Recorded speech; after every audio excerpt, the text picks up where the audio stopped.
Pemirsa, PT Bayan Resources Tbk melakukan akuisisi dengan pengembangan terminal khusus batubara milik PT Fajar Sakti Prima senilai 3,3 triliun rupiah.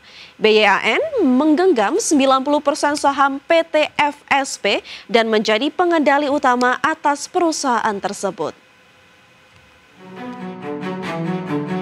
Emiten tambang milik konglomerat Lok Tok Kuong PT Bayan Resources Tbk yang berkode saham BYAN mengakuisisi dan mengembangkan terminal khusus batubara di Kalimantan Timur. Ekspansi tersebut dilakukan Bayan Resources melalui transaksi afiliasi. Akuisisi terminal khusus batubara dilakukan BYAN dari PT Fajar Sakti Prima atau FSP dengan nilai 3,3 triliun rupiah.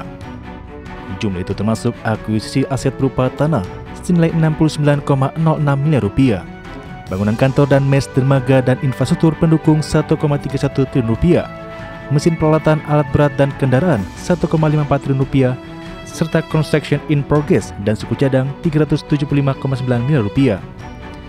Sementara itu, nilai kontrak pengembangan pembangunan fasilitas pendukung terminal khusus batubara tersebut disepakati senilai 151,69 miliar rupiah. Adapun jangka waktu perjanjian jasa tersebut disepakati selama 8 bulan. Mengutip keterbukaan informasi Bursa Efek Indonesia, BYAN menggenggam 90% saham PT FSP dan menjadi pengendali utama atas perusahaan tersebut. Tim Liputan IDX Channel. Kembali di IDX First Session Closing, pemirsa. Saham pendatang baru PT Chandra Daya Investasi Tbk kembali melambung pada 21 Juli 2025. Unit bisnis milik Prajogo Pangestu tersebut sudah masuk jajaran emiten elit seiring kapitalisasi pasar atau market cap yang tembus 150 triliun rupiah.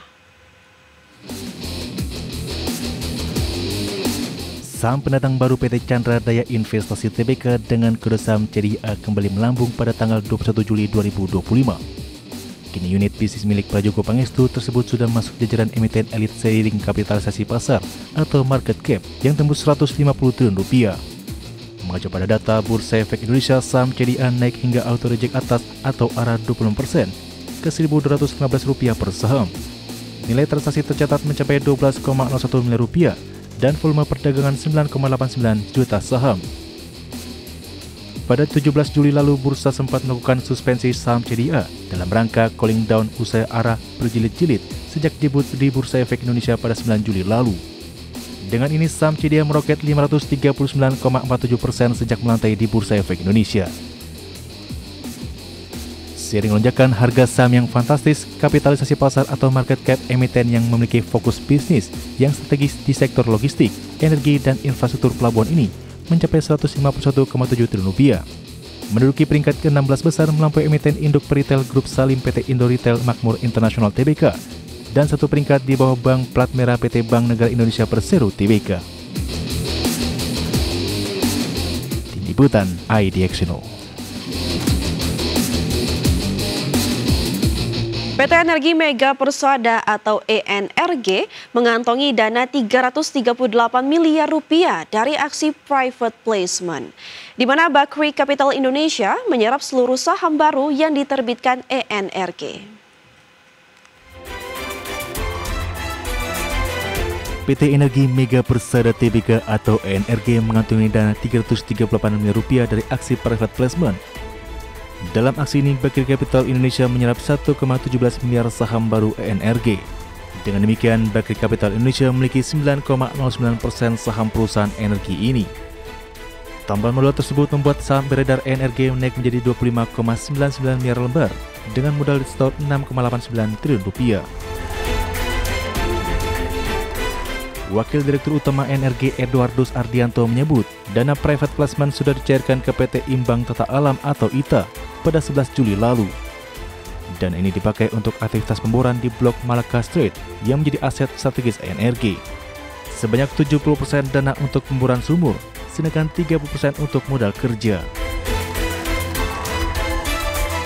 Adapun dana disalurkan sebagai pinjaman tanpa bunga dengan jatuh tempo pada tahun 2030.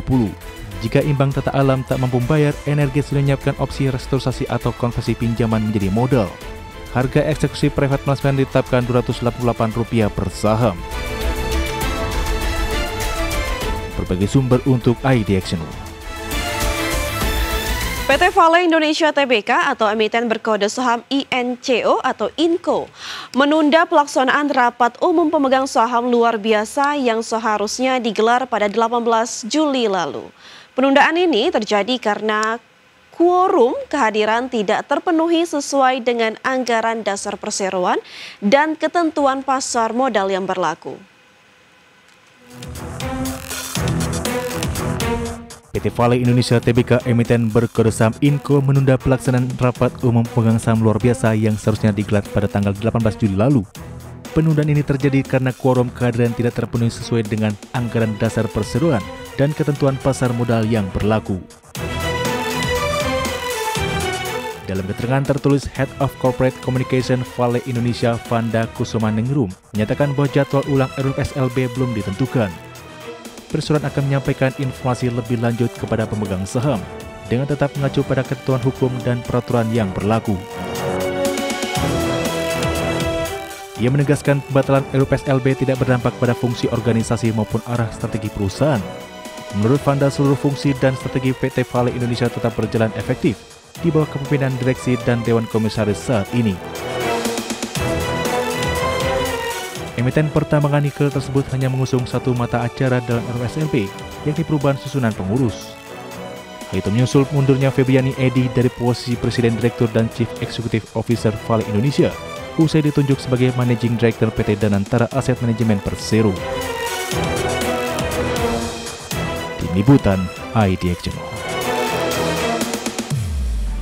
Pemirsa, dari informasi emiten kita beralih ke update IHSG sesi pertama hari ini, di mana IHSG pada hari ini ditutup menguat 0,87% ke level 7.375,8.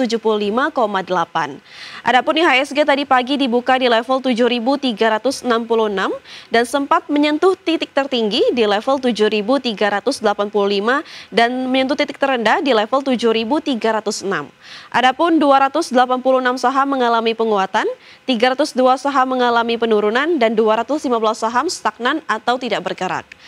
Adapun saham-saham yang mengalami penguatan tertinggi atau top gainers antara lain ada WIFI yang mengalami kenaikan sebesar 8,89% ke level 2.940 dan SSIA naik 3,51% ke level 2.950, BRPT naik 4,87%, Dewa mengalami kenaikan 15,51%. Dan saham-saham mengalami penurunan terdalam atau top losers antara lain ada Cuan turun 2,72% ke level 1.610, Brand turun 1,25% ke level 7.900, Goto turun 1,72% ke level 57, Blok turun 11,81% ke level 635. Dari pergerakan sektoral pemirsa, ada infrastruktur dan teknologi sama-sama mengalami kenaikan di 4,68% maksud kami. Teknologi naik 4,53%, keuangan turun 0,18% dan properti turun 0,13%.